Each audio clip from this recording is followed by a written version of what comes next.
कल्पना करें एक ऐसी शक्ति की जो करुणामयी होने के साथ इतनी शक्तिशाली है कि पूरे ब्रह्मांड को संतुलन में रखती है। यही विष्णु है, सृष्टि के पालनकर्ता, दिव्य रक्षक जो अराजकता को सृष्टि पर हावी नहीं होने देते। विष्णु दिव्य पूर्णता और संतुलन के प्रतीक हैं। उनकी उपस्थिति शांति और संरक्षण का प्रकाश फैलाती है। उनका नीलवर्ण त्वचा अनंत आकाश और विशाल समुद्र का प्रतीक है जो अनंतता, अमृता और सभी जीवों के प्रति उनकी करुणा दर्शाता है। सुनहरे वस्त्र समृद्धि और दिव्य तेजस्विता का प्रतीक है जो जीवन का पोषण करने वाली प्रचुरता की याद दिलाते हैं। विष्णु के 4 हाथ अर्थपूर्ण उपकरण थामे हुए हैं। सुदर्शन चक्र जो अज्ञान को काटता है और न्याय लाता है, शंख जो AUM के पवित्र नाद का स्रोत है, गदा जो शक्ति और सुरक्षा का प्रतीक है, और पद्म या कमल जो शुद्धता और विपरीत परिस्थितियों में खिलने की शक्ति को दर्शाता है।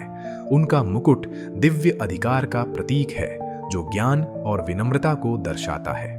वैजयंती माला अनंत विजय और सामंजस्य का प्रतीक है। श्रीवत्स का चिन्ह लक्ष्मी जी के साथ उनके संतुलन और समृद्धि का प्रतीक है। विष्णु की शांत दृष्टि और स्थिर भाव हमें भरोसा दिलाते हैं कि शांति और संतुलन अराजकता में भी टिके रहेंगे। उनका हर पहलू ब्रह्मांडीय प्रतीकों का प्रतिबिंब है जो उनकी सृष्टि के पालनकर्ता और संरक्षक की अनंत भूमिका को दर्शाता है। विष्णु केवल एक दिव्य संरक्षक नहीं है, वे संतुलन का सार और ब्रह्मांडीय सामंजस्य के प्रतीक हैं। आध्यात्मिक दृष्टि से विष्णु वह स्थायी शक्ति है जो सृष्टि और विनाश के उतार चढ़ाव के बीच जीवन को बनाए रखती है। वे सनातन धर्म के रक्षक हैं, ब्रह्मांडीय व्यवस्था को सुरक्षित रखने वाले और मानवता के लिए आशा का प्रतीक हैं। रूपक रूप में विष्णु को उस धागे के रूप में देखा जा सकता है जो ब्रह्मांड को जोड़कर रखता है। कल्पना करें एक सुंदर गलीचा जिसमें प्रत्येक धागा एक जीवन, एक विकल्प या एक क्षण को दर्शाता है। विष्णु उस गलीचे के बुनकर हैं जो सुनिश्चित करते हैं कि हर धागा अपनी जगह पाए और अस्तित्व की इस उत्कृष्ट कृति को गढ़े। उनके बिना ब्रह्मांड अराजकता में विघटित हो जाता। विष्णु की उपस्थिति एक शांत नदी की तरह है जो धीरे धीरे और फिर भी शक्तिशाली रूप से बहती है, जीवन को बनाए रखती है और बाधाओं के बीच रास्ता बनाती है। उनकी अनंत धैर्यता धर्म की स्थायी शक्ति को दर्शाती है, हमें सिखाती है कि सच्ची शक्ति बल में नहीं बल्कि धैर्य, करुणा और स्थिरता में होती है। वे तूफान में शांति हैं और यह शांत आश्वासन देते हैं कि जब अराजकता छा जाए तब भी व्यवस्था कायम रहेगी। संरक्षक के रूप में विष्णु हमें अपने भीतर और अपने संसार में संतुलन खोजने का मार्ग दिखाते हैं। वे हमें स्मरण कराते हैं कि जीवन की चुनौतियां हमें तोड़ने के लिए नहीं बल्कि गढ़ने के लिए हैं, जैसे कि नदी अपने मार्ग में पत्थरों को चिकना करती है। करुणा और न्याय का अवलंबन कर विष्णु हमें सिखाते हैं कि अपने हृदय और संसार में सामंजस्य कैसे पोषित करें। भगवान विष्णु की सबसे प्रसिद्ध और कालजयी कहानियों में से एक उनका श्री कृष्ण के रूप में अवतार लेना है, जो महाभारत के कुरुक्षेत्र के महान युद्ध में हुआ।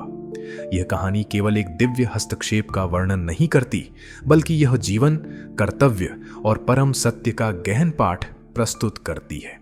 कल्पना कीजिए, एक युद्ध भूमि मीलों तक फैली हुई, सेनाएं टकराव के लिए तैयार और हवा में तनाव व्याप्त। इस सब के बीच योद्धा राजकुमार अर्जुन खड़ा है, संदेह से ग्रस्त। उसका धनुष उसके हाथों से फिसल रहा है। वह नैतिक संकट का सामना कर रहा है। वह उस युद्ध में कैसे लड़ सकता है जहां उसके अपने कुटुंबी दूसरी ओर खड़े हैं। अर्जुन का हृदय व्यथित है और वह अपने सारथी भगवान श्री कृष्ण से मार्गदर्शन की प्रार्थना करता है। लेकिन कृष्ण कोई साधारण सारथी नहीं है, वे स्वयं विष्णु के अवतार हैं जो ब्रह्मांड के पालन करता हैं और मानवता का मार्गदर्शन करने के लिए मानव रूप में आए हैं। अनंत धैर्य के साथ कृष्ण अर्जुन को जीवन, कर्तव्य और अस्तित्व के रहस्यों को समझाने लगते हैं और वही शिक्षा भगवद गीता बन जाती है जो आज विश्व भर में एक पूजनीय आध्यात्मिक ग्रंथ है।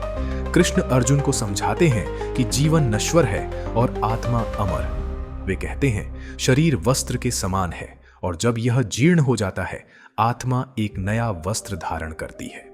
वे अर्जुन को जीवन की अस्थिरता के बारे में बताते हुए यह प्रेरणा देते हैं कि उसे अपने धर्म का पालन करना चाहिए, एक योद्धा के रूप में अपने कर्तव्य को निभाना चाहिए और अपने कार्यों के परिणामों से आसक्ति नहीं रखनी चाहिए। यह सिद्धांत, जिसे निष्काम कर्म कहा जाता है, हिंदू दर्शन का एक आधारभूत स्तंभ है। निःस्वार्थ भाव से कार्य करो, फल की कामना किए बिना।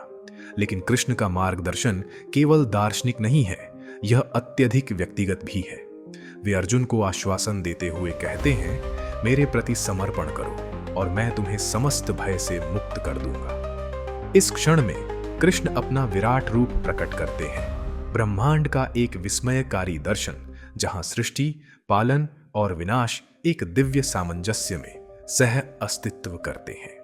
अर्जुन इस दिव्य दर्शन से अभिभूत हो जाता है, उसके संदेह समाप्त हो जाते हैं और वह कृष्ण के सत्य स्वरूप को पहचान लेता है। यह कहानी केवल एक महाकाव्य नहीं है, यह हमारी अपनी संघर्षपूर्ण स्थितियों का प्रतिबिंब है। अर्जुन की तरह हम भी अक्सर संदेह और भय से ग्रस्त होकर जीवन के दौराहे पर खड़े होते हैं। कृष्ण का ज्ञान हमें इन चुनौतियों से ऊपर उठना सिखाता है, साहस और सत्य निष्ठा के साथ कार्य करने के लिए प्रेरित करता है और ब्रह्मांड की महान योजना में विश्वास रखने की सीख देता है। यह हमें याद दिलाता है कि हमारी लड़ाइयां केवल बाहरी नहीं होती, बल्कि आंतरिक भी होती हैं और विजय स्पष्ट उद्देश्य के साथ आती है। इस कहानी के माध्यम से भगवान विष्णु श्री कृष्ण के रूप में केवल एक देवता ही नहीं, बल्कि एक करुणामय मार्गदर्शक बन जाते हैं। वे हमें यह स्मरण कराते हैं कि हमारी सबसे अंधकारमय घड़ियों में भी दिव्य ज्ञान और सहायता सदा हमारे निकट है। यह एक ऐसी कथा है जो समय की सीमाओं से परे है और उन सभी के लिए आशा और स्पष्टता प्रदान करती है जो इसे खोजते हैं। विष्णु के बारे में एक कम जानी जाती लेकिन अत्यंत दिलचस्प कथा है उनकी मोहिनी अवतार की, जो विष्णु ने केवल एक बार लिया था ताकि ब्रह्मांडीय संतुलन को पुनः स्थापित किया जा सके। यह कथा पुराणों से ली गई है, जो विष्णु की बहुप्रकारिता और ब्रह्मांड में समरसता बनाए रखने के प्रति उनके दृढ़ संकल्प को सुंदर रूप से दर्शाती है। कथा समुद्र मंथन के दौरान शुरू होती है, जो एक ब्रह्मांडीय घटना थी जिसमें देवताओं और राक्षसों ने अमृत प्राप्त करने के लिए समुद्र मंथन किया। मंदिर पर्वत को मंथन का मूसल और वासुकी नाग को रस्सी के रूप में उपयोग किया गया और दोनों पक्षों के बीच परम शक्ति की जंग के रूप में समुद्र मंथन किया गया। कड़ी मेहनत के बाद अमृत से भरा घड़ा अंततः प्रकट हुआ, लेकिन राक्षसों ने अपनी स्वाभाविक प्रवृत्ति के अनुसार उसे छीन लिया और भाग गए ताकि वे उसे पूरा पीकर अमर हो सकें और देवताओं को निष्क्रिय कर सकें। इस गंभीर असंतुलन को देखकर देवताओं ने विष्णु से मार्गदर्शन की याचना की। विष्णु, जो संतुलन के संरक्षक हैं, ने एक चतुर योजना बनाई।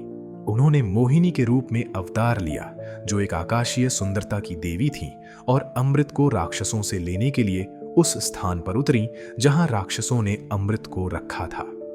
मोहिनी की आभा मंत्रमुग्ध कर देने वाली थी। उनकी शालीनता, सुंदरता और आकर्षण ने सभी को मोहित कर लिया, यहां तक कि सबसे क्रूर राक्षसों को भी। राक्षस पूरी तरह से मोहिनी के आकर्षण में बंध गए। बिना किसी संकोच के अमृत का घड़ा मोहिनी को सौंप दिया, यह विश्वास करते हुए कि वह उसे न्यायपूर्वक वितरित करेंगी। दिव्य निपुणता के साथ उन्होंने अमृत वितरित करना शुरू किया। हालांकि मोहिनी ने सुनिश्चित किया कि केवल देवता ही अमृत प्राप्त करें और राक्षसों को यह विश्वास दिलाया कि वे अगला नंबर हैं।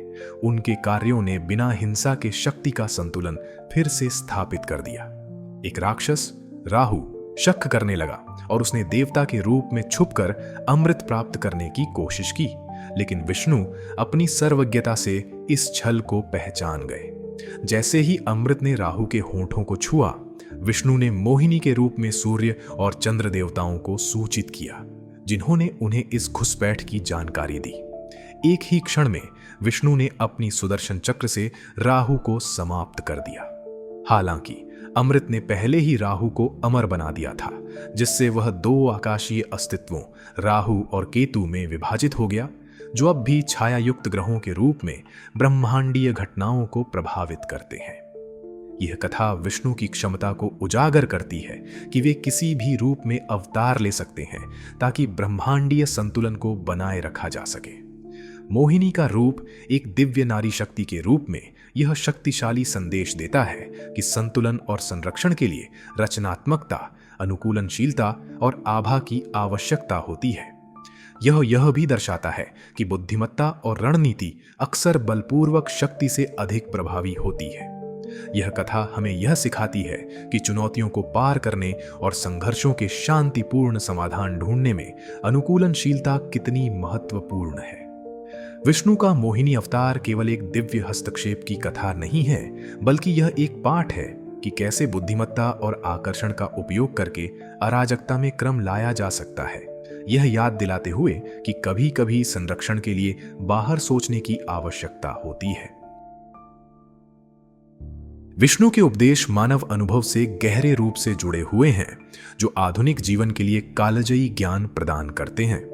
उनके दिव्य कर्तव्य के केंद्र में एक गहरी शिक्षा निहित है, संतुलन। विष्णु हमें यह सिखाते हैं कि समरसता हमारे भीतर और हमारे आसपास एक अर्थपूर्ण अस्तित्व के लिए अत्यंत आवश्यक है। हमारे दैनिक जीवन में हम अक्सर अराजकता, अनिश्चितता और संघर्ष के क्षणों का सामना करते हैं। विष्णु की उपस्थिति हमें यह याद दिलाती है कि हमें शांत और संयमित रहना चाहिए, जैसे वे तब करते हैं जब ब्रह्मांड संकट में होता है। चुनौतियों के बीच उनका शांत स्वभाव हमें आत्मनियंत्रण और सजगता का महत्व सिखाता है, जिससे हम विचारशील प्रतिक्रिया दे पाते हैं, बजाय कि आवेग में आकर प्रतिक्रिया करें। विष्णु के अस्त्र भी शक्तिशाली संदेशों के वाहक हैं। सुदर्शन चक्र हमें अज्ञानता को काटकर स्पष्टता को अपनाने की प्रेरणा देता है। कमल का फूल सहनशीलता का प्रतीक है, जो हमें विपत्तियों के बावजूद अपने मूल्यों में अडिग रहते हुए उठने के लिए प्रेरित करता है। शंख की पवित्र ध्वनि हमें यह याद दिलाती है कि हमें हर दिन एक उद्देश्य और इरादे के साथ शुरू करना चाहिए और हमारे कार्यों को सर्वोत्तम भलाई के साथ समरसता में जोड़ना चाहिए। विष्णु के गुणों, करुणा, अनुकूलनशीलता और संतुलन को अपनाकर हम जीवन की जटिलताओं को ग्रेस और ज्ञान के साथ मार्गदर्शित कर सकते हैं। उनका उदाहरण हमें हमारे अपने जीवन में शांति और समरसता के संरक्षक बनने के लिए प्रेरित करता है, जिससे एक ऐसा संसार बन सके जो एकता और समझ पर आधारित हो।